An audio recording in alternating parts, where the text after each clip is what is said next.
Nice. Aton's going to Miami. To Miami. Oh, that's gonna be chaos.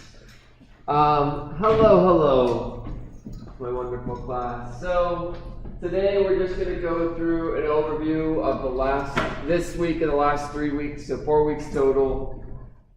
Here's what you need to know. Here's what you should be making certain that you're capable of doing for test 2.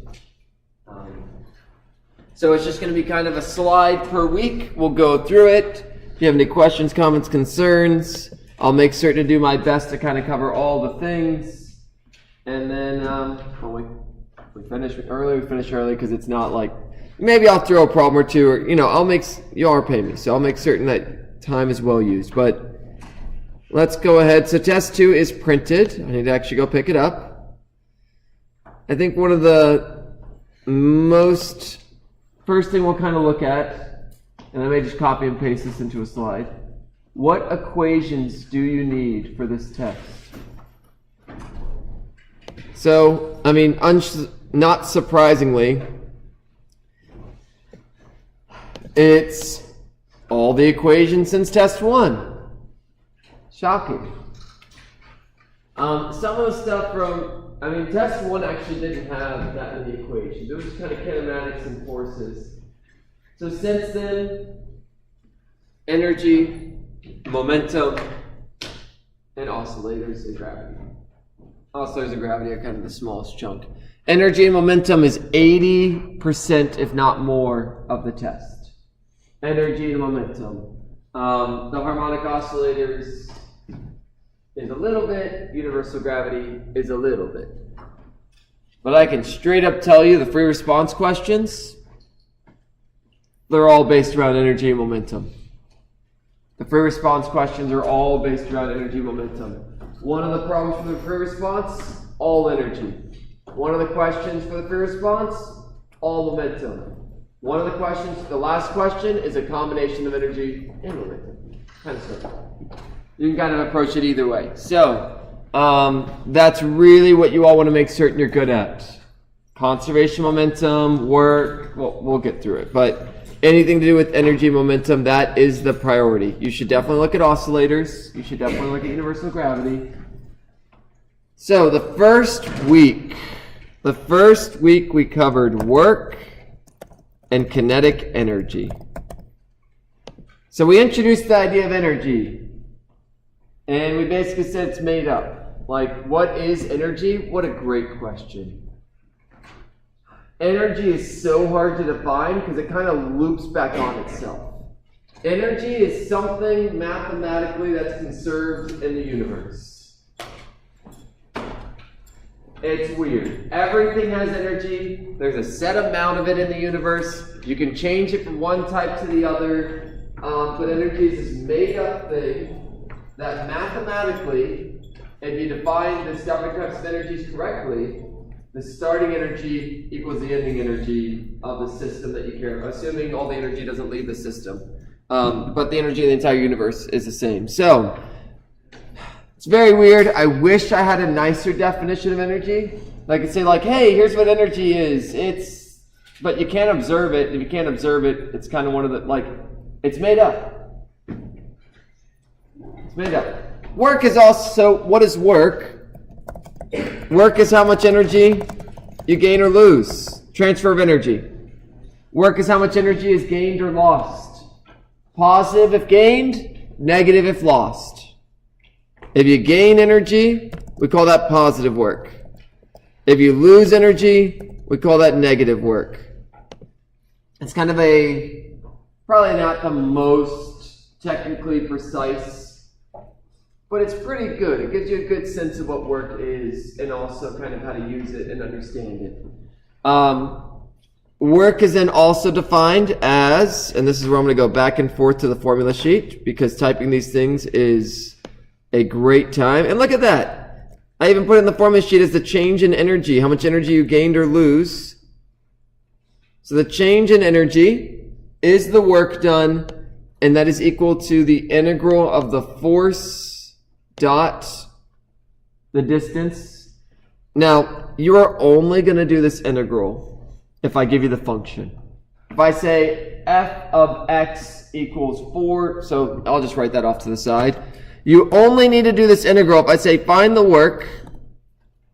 If, for example, I give you the force is like 3x squared, how would you find the work? Work would equal the integral of 3x squared dx from, and let's just say x initial equals, or x naught equals 2 meters, x final equals 4 meters. You do an integral from 2 to 4 of that. That's the only time you have to do the integral if I give you the function. So that means, in general, that the force is going to be a constant. And so for the vast majority of problems, I won't give you the function. If f is constant, then work equals f d cosine of the angle between the direction of motion and that. And I also haven't given you many problems where there's an angle, but it is worth noting that that is the equation. All right, the joy of finding Greek letters. Let's see, have I used, oh, thank goodness. Can you explain where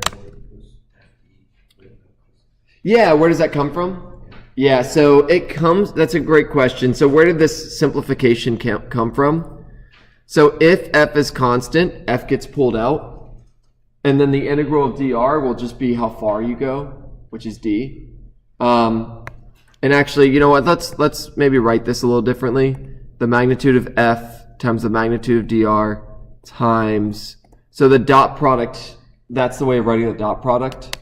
So if f is a constant, it gets pulled out. If the angle is a constant, that gets pulled out. The integral of dr is how far you traveled. We'll just call that d for distance, if that made sense. So to write that out, so if f is constant, work equals f. If this is constant, and then the integral of dr, and the integral of dr is just how far you go, which will end up being ft cosine theta. So the dot product gets you that whole cosine theta thing. That's just a definition of a dot product. That's just a math thing. And then if stuff is a constant, you don't have to integrate it. dot product is just multiplication? It's multiplication with the you take the magnitude of the vectors, the magnitude of f, the magnitude of dr, so like how big that arrow is. You multiply those by cosine of the angle between them. So if I draw a picture here, f is this way. Let's just say that the distance is this way. This is the angle between them. Or, yeah. It's a good question.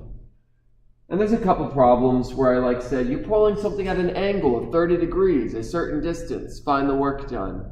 And that's where that's a good example of using this equation.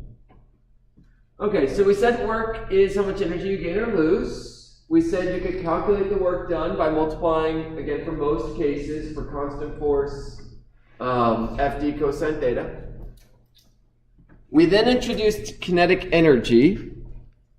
So we said there's an energy associated with motion. So kinetic energy, let's just, K equals 1/2 mv squared. Let's just copy that equation over. Nothing too much to say about that. This is probably one that you've seen a ton of times. Even if you didn't take physics in high school, this is something you've probably seen at some point in your life. If not, that's okay. You've seen it now. So this is an important equation to remember. I mean, it's in the formula sheet, but as mass goes up, kinetic energy goes up. As the velocity goes up, the kinetic energy goes up. Remember, y'all, the velocity matters the most. The velocity matters the most because it gets squared. So if the velocity doubles, my kinetic energy quadruples. If my velocity halves, my kinetic energy fourths. Whatever happens to V gets squared. So that's a good one that's another important thing to remember. And then the last kind of connection, there's a connection between these, and we said work equals the change in kinetic energy. I believe that's also, is that one not on here? No. I said work equals the change in energy, but I gave you all the work energy theorem. So if kinetic energy is the only type of energy changing, so work equals a change in energy. If your thing's on flat ground, if all the formatting, if on flat ground, then the work equals the change in kinetic energy. Where's that? And there's a bunch of problems of that. There's a bunch of problems with work equals change in kinetic energy. I have something at rest. At some point later, it's moving at 3 meters per second. How much work was done? You just find the kinetic energy of the two things, subtract them. Ta-da, that's the work done. Or something started at 5 meters per second. At some later point, it's 2 meters per second. How much work did friction do? Just find the two kinetic energies, subtract them. Where did my energy go? To friction. So basically it just says, again, this says what I said originally. If your energy goes down, something did work. If your energy goes up, something did work. And you can just calculate that by finding the change in energy. If your energy went down, negative work was done. If your energy went up, positive work was done. So, again, let's just do a simple example. Car going 5 meters per second. Let's just say it's okay, who cares what it is? I'm just going to say it's 10 kilograms to make the math easy. 10 kilogram object is doing this, and at some later point, they're going 2 meters per second. They're still 10 kilograms. The work equals, so this is initial, this is final. The work equals 1/2 times 10 times 2 squared minus 1/2 times 10 times 5 squared. Final minus initial. Change is always finest minus initial. You do the math. 1/2 times 10 will be 5, so it's going to be 5 times 2 squared. 105. Indeed it is. Negative 105 joules. One day I'll be able to write this number. What is going on? All right, well, it's negative 105 joules. I don't know what's going on, why this thing's struggling to write. Well, that's not promising for the rest of this. Oh well, you can solve it, you get a negative answer. My writing's being slow. I'm avoiding the side, because if I hit the side, it's going to be very angry with me. Alright, let's just check a couple things. Let's turn this off. With the power of the delete button.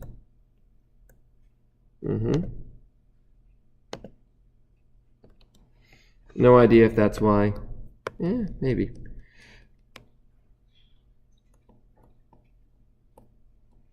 Alright, cool. It's negative. Friction, air resistance, always do negative work.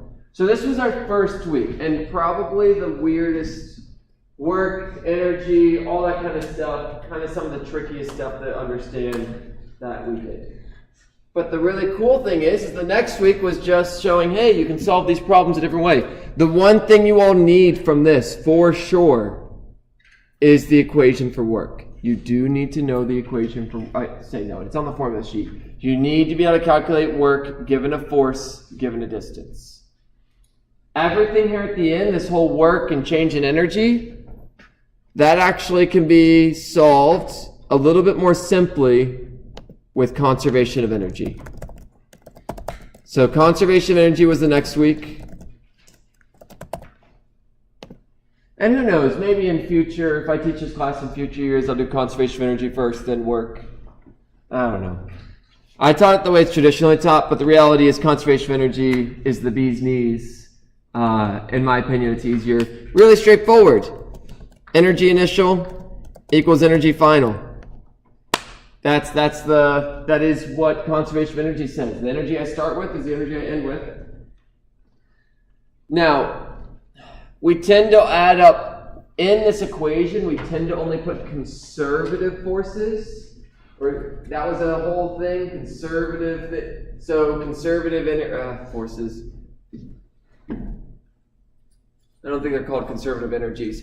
The main things we put in this equation, really the only, in your class, there's only 3 types of energy we talked about. In your class, there's only really 3 types. Potential,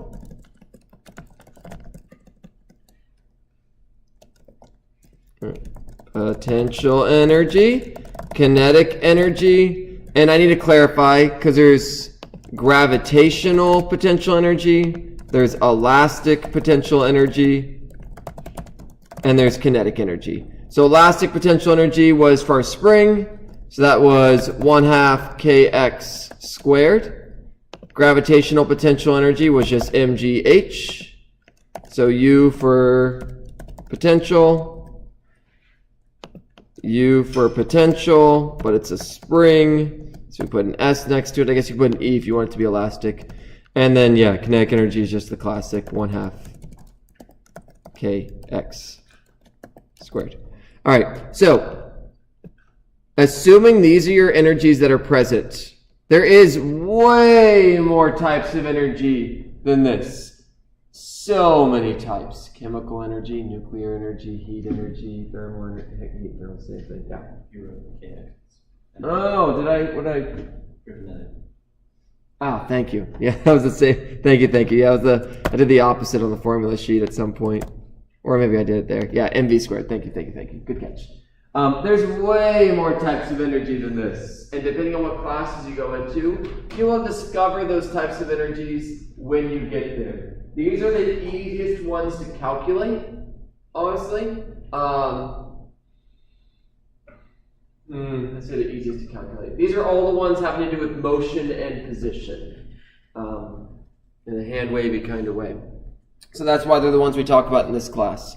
In Physics 2, you're going to learn about electric potential energy.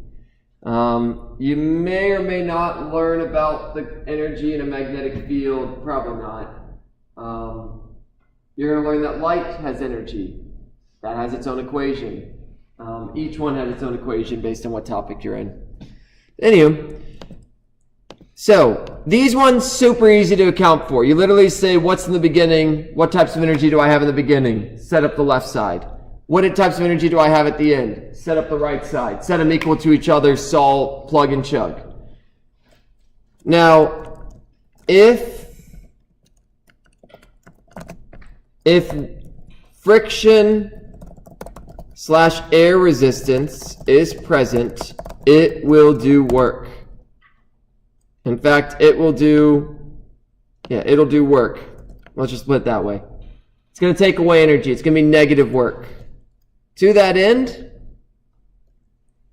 the way we set that up is we do the work due to friction plus the initial energy equals the final energy. In fact, you know what? Let's just set this up the way we saw before. Remember, y'all, in the last slide, work equals the change in energy. Work equals the change in energy. That's on your formula sheet. So if you just write that a little differently, work equals energy final minus energy initial. If you set that up a little different, you get that the energy initial plus work equals energy final. Long story short, remember, y'all, air resistance and friction, that's going to be negative work. So if you add, and that's going to therefore decrease your energy. So whatever energy you start with, friction and air resistance is going to cause some of that to go to heat in the air. You can't really calculate it, so we just kind of chuck it all together. And that's going to make your final energy lower. That's why things slow down. That's another way of kind of looking at that. So, conservation of energy, super powerful and a useful tool. It's all just a Energy and momentum are two of the weirdest things to explain in physics, in my opinion. If they sound straightforward, awesome. But like when trying to teach it, it's so weird because everything else, distance, it's from there to there, makes sense. Velocity, it's how fast something's going. And, distance divided by time. Energy is just this, it literally what is it? I don't know. It's this made-up thing that mathematically, if you calculate it in the beginning, it equals what you have at the end. It's weird. But super powerful. Powerful as in a super useful tool to predict what's going to happen, where things will end up. Super, super, super useful. You can see all the different types of problems that you all did with this. And there's all sorts of interesting things say we have a problem of something going down a hill like this. And it starts up here. And I say, assume no friction, which I know is a big assumption, but who cares? But let's say assume no friction. If I know my starting height, that is literally the only thing you need to do to figure out how fast it's going to go at the bottom. That's how powerful this is. It doesn't matter what the path is. And you can see, imagine trying to do this problem with kinematics or with forces. It'd be discussed, I would not know even where to begin with kinematic. You'd have to know what the function of this path is, and then the force of gravity down the hill would change based on the angle. Disgusting. But conservation of energy says mgh initial equals 1/2 mv final squared. The mass cancels out, and it's trivial math, basically, to calculate how fast it's going to the bottom. Doesn't matter at all the path it takes. That's how crazy useful and cool this technique is. That's why, even though just because something's made up doesn't mean it's not useful. If it works, it works. You're going to find that a lot in physics. A lot of things, people are going to, especially in your engineering, a lot of times they're just going to say, here's an equation, don't worry where it came from, it works. The reason being, where that equation came from took, for you to maybe understand all the pieces of it, you'd have to get a graduate degree in that field. And that's okay. So just kind of get used to that narrative of some things come from math, some things, and sometimes you just have to be okay. Sometimes. But feel free to be curious and ask questions and all that good stuff. All right, so they're great. That was conservation of energy. A lot of the problems from working kinetic energy could be instead viewed through conservation. It's all energy. It's all energy. Oh, I should mention that. Know your units, y'all. The unit for energy is joules. Where do I want to put that?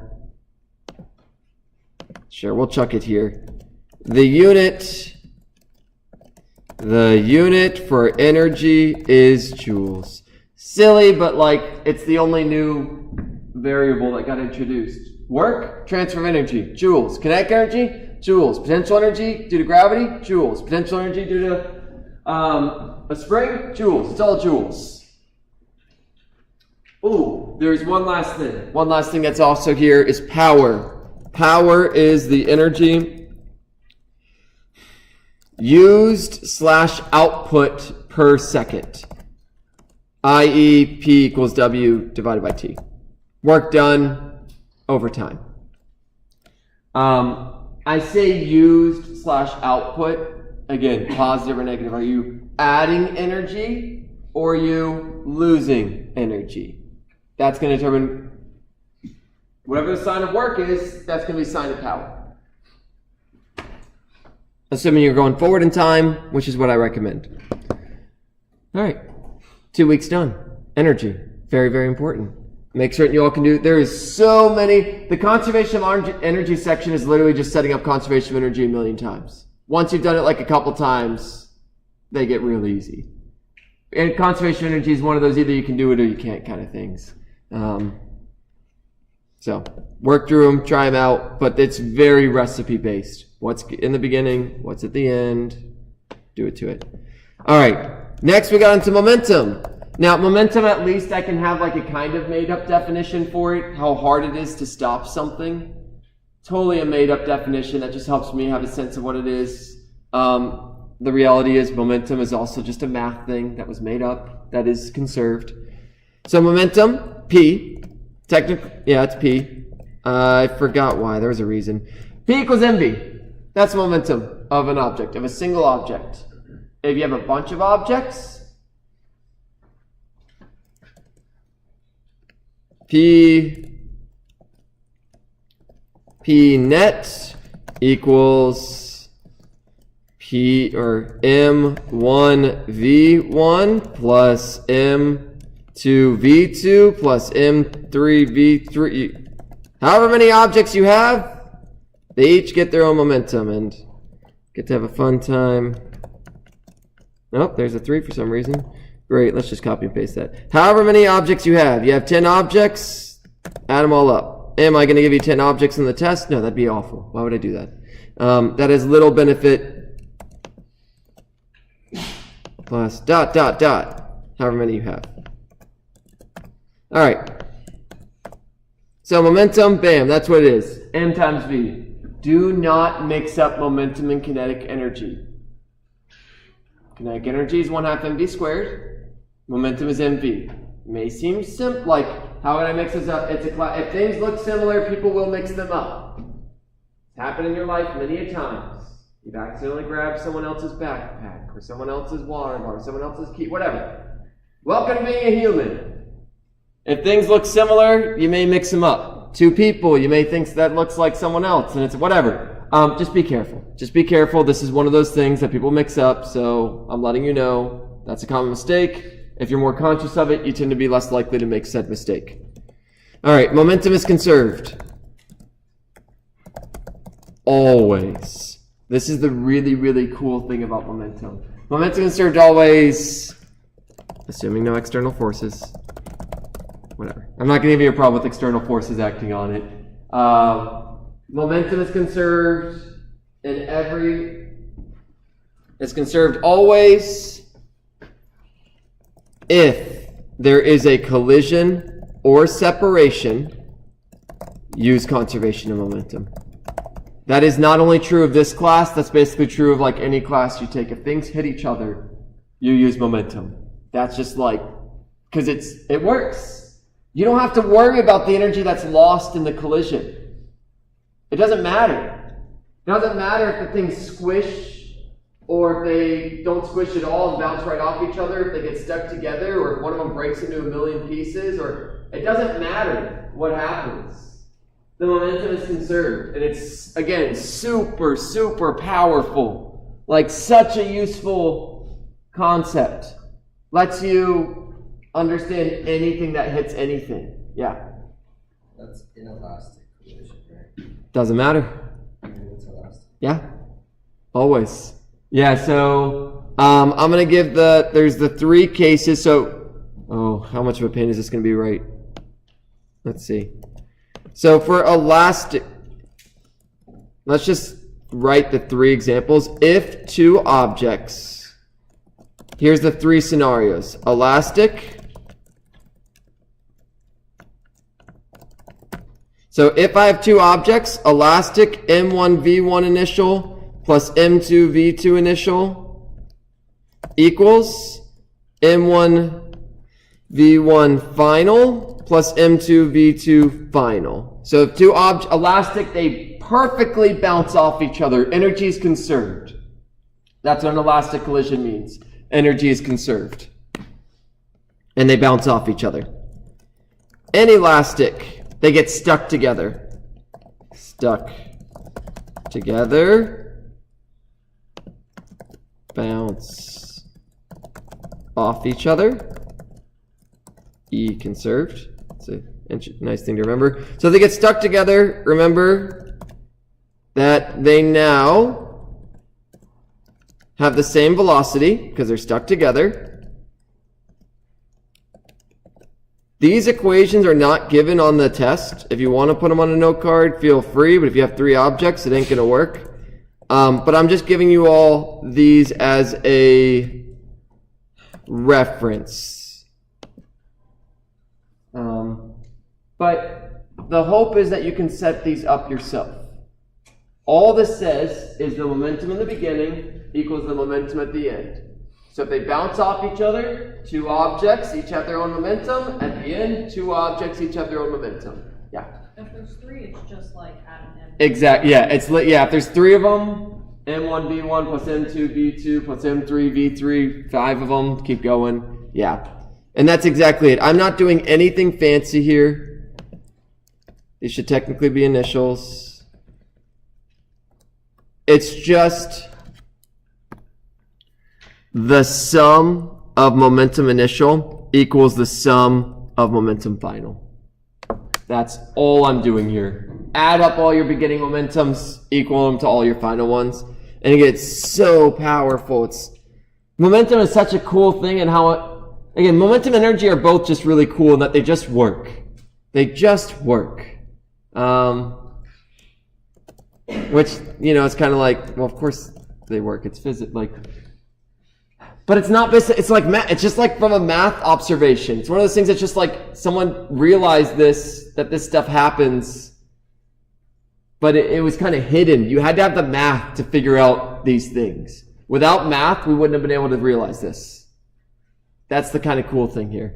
Without numbers and calculations and all that kind of stuff, this stuff couldn't be discovered.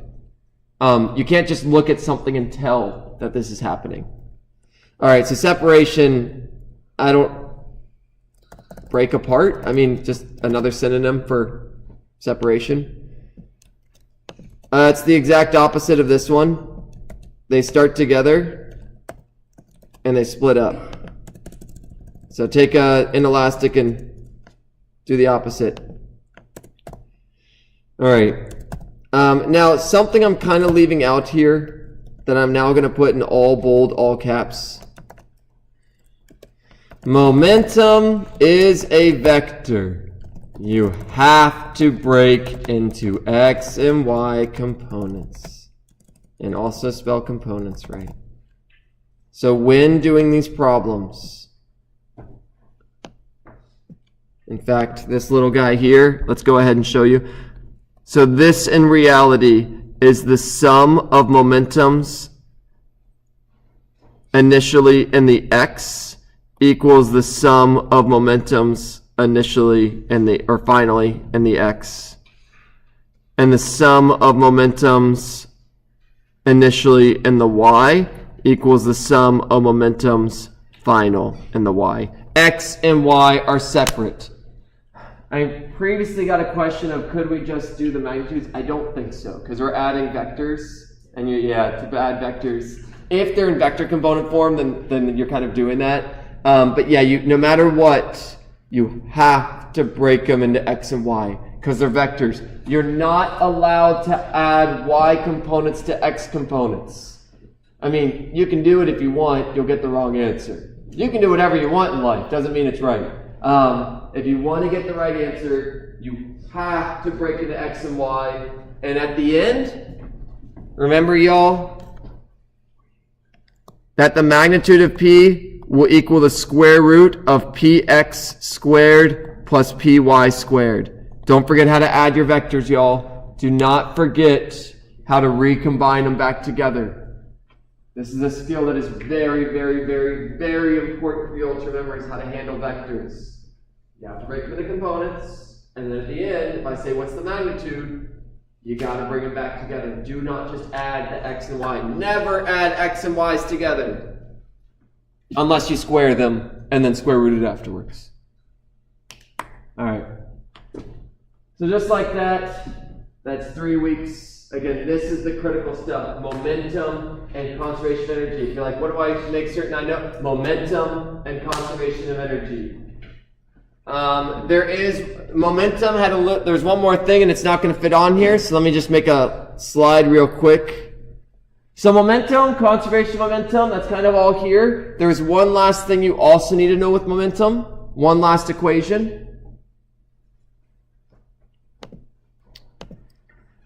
So, we call this impulse, which I still think it's kind of silly. It gets its own variable. People have different, whatever. People have opinions. I don't know if they have opinions. I have opinions about this. Impulse, I'm not going to even put the variable. I'm going to put the variable just in case you see it again, but I don't want to. I'm going to write it the way that, so the change in momentum equals the force times the time that occurs. I guess I can put change in time, but the reality is it's always change in time. Whenever you're talking about time, it's always change in time. 30 seconds doesn't mean anything unless you say 30 seconds has passed. So the change in momentum equals force times time. Remember, y'all, this is the whole airbag situation. Why is an airbag useful? It increases the time, exactly.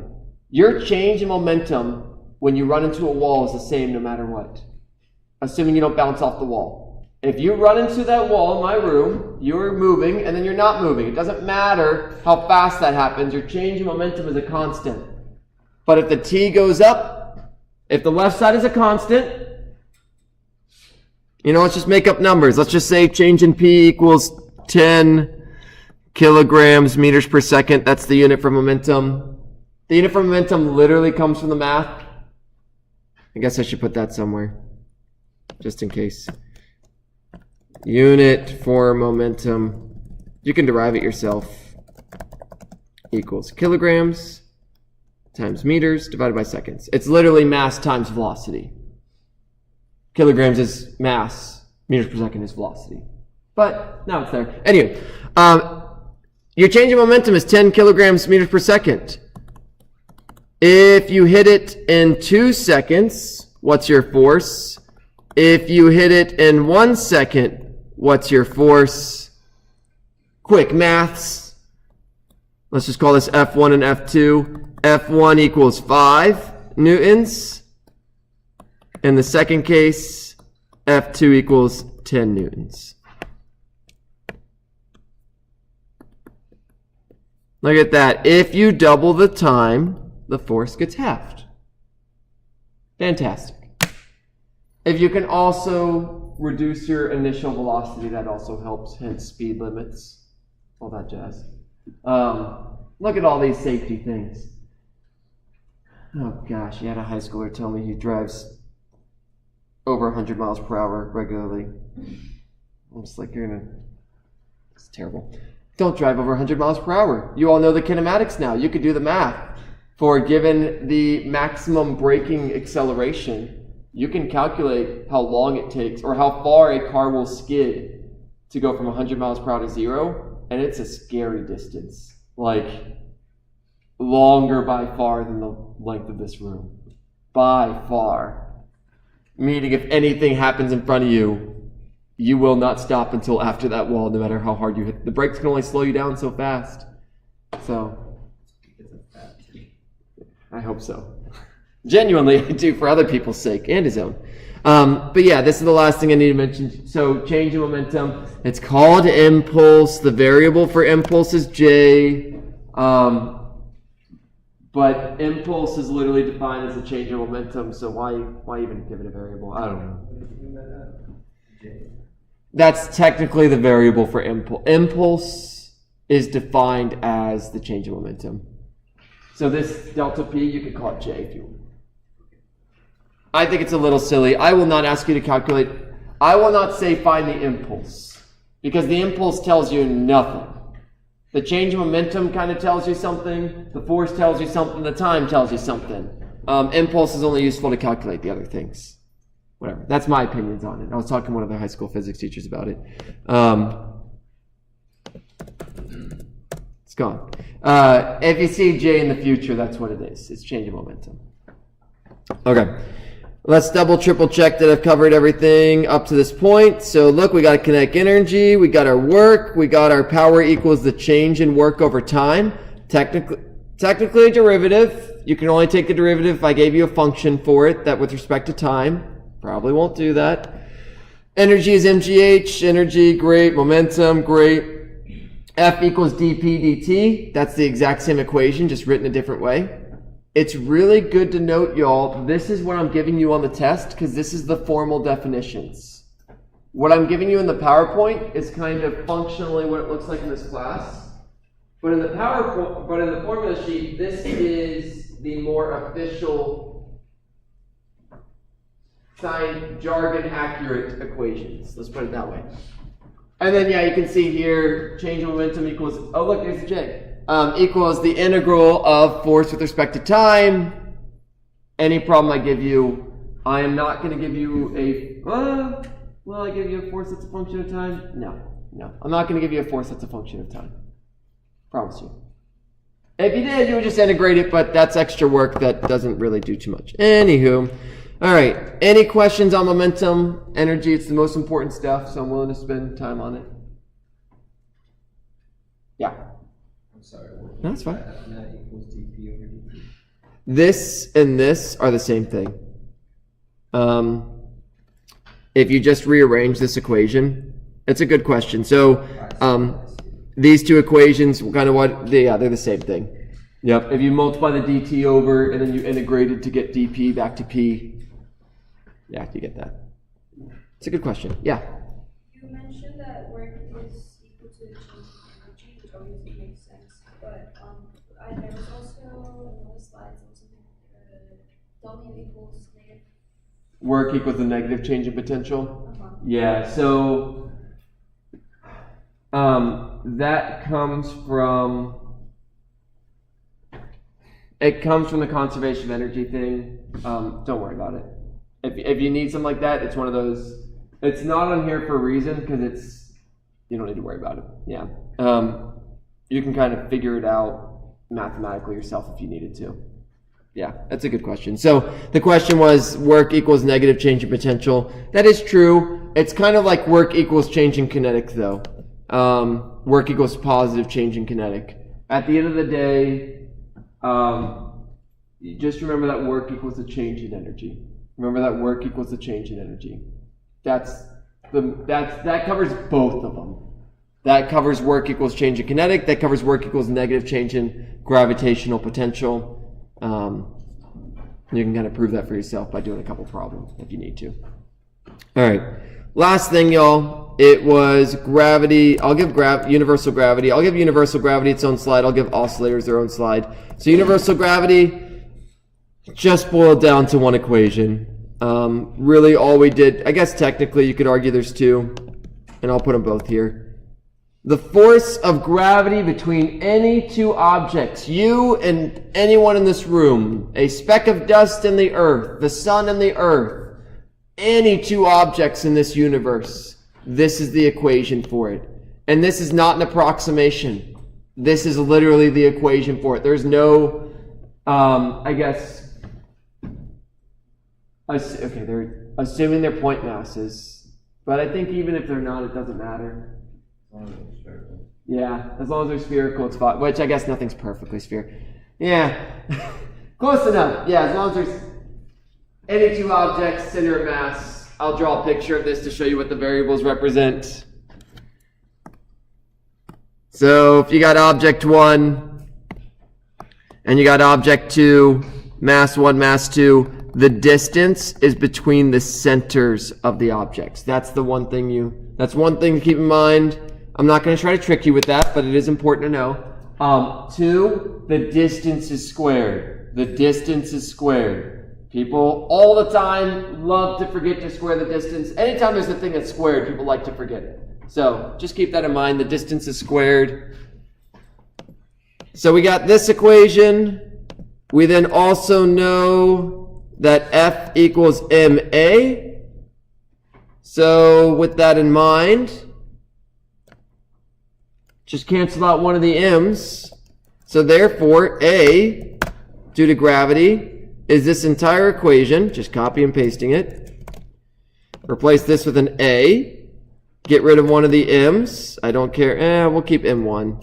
It doesn't really matter which one you get rid of. Boom. The acceleration that a object with a certain mass makes a certain distance away is that.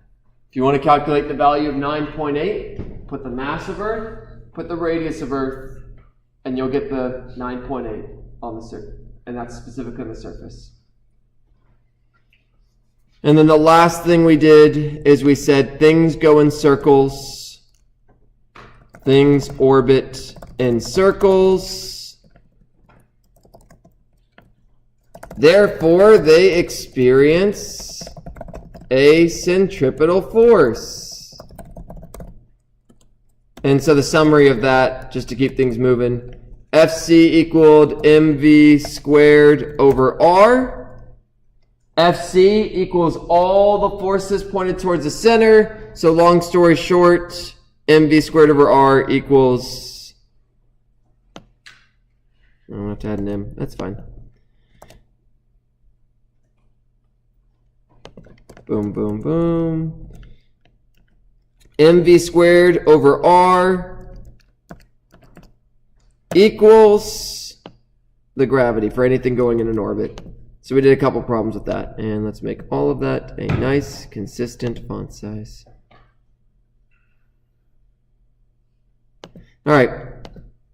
There you go. mv squared over r. And you know what? Let's just put m1 here to clarify.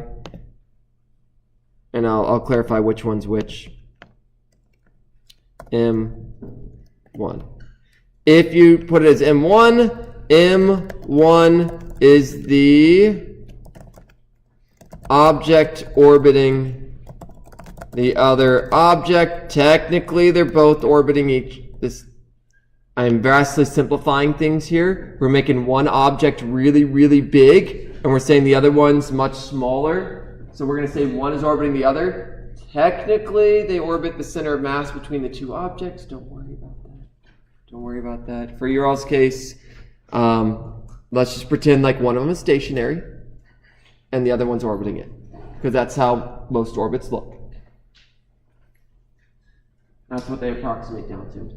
All right, great. Gravity. Awesome stuff. Cool things. Explains the orbits of everything. Everything.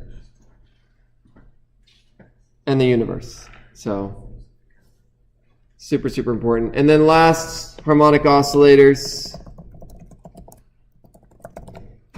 Oh, I forgot to look up why they have the word harmonic in front of it. Huh? Yeah, I'll try to Google it later. All right. Everything is an oscillator. Now, I won't put that yet, but I'll put oscillator is something that repeats itself. Anything that repeats itself. A wheel spinning. A spring wiggling back and forth. A pendulum going. A metronome, which I guess technically is kind of like a pendulum swinging. Light. Well, I guess. Yeah, you'd subscribe to the Wheel of Time philosophy. I don't know if anyone's read that book, but... Elementary function solution. Is that what harmonic means? I think so. Oh gosh, that's even more jargon than what is an elementary? All right, these are the equations I gave you. So we talked about frequency. Frequency is how frequent it is. Events per second, hertz. And I kind of get, and then there is angular frequency, which is radians per second, also in hertz. What a disappointment. I wish we had a different unit for it, but we don't. And then we had period, which is time or seconds per event. How long it takes for some event to happen in this repetition. And then the equations, they were all related with this. This is what's given on the formula sheet. You can kind of finagle it around to see the other ways I gave it to you. But that's a nice summary of it. And then the last thing in our last 2 minutes. Equation. Ooh, that's way too large of a font size. An equation for an oscillator. Whatever. Is, let's just say it's a function of, let's say it's distance. It could be anything, but let's just pick x of t. Cosine omega t. And technically it's a w, not an omega. All right, let's find our omega. It's just a w with a little bit of cursiveness to it. Boom.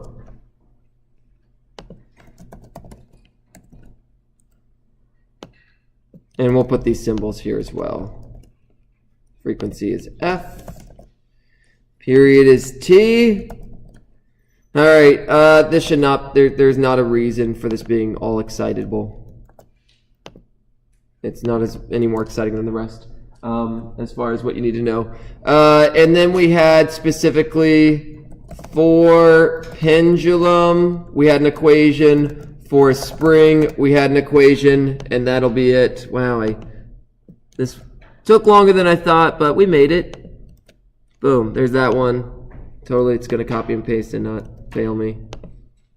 Oh, good job, multiprocessing. All right, great, there you go, that's everything. We did it. So this is all the things you need to know. Equations, what they are. If at any point anything I said or anything that's written here was confusing, that's what you should look at.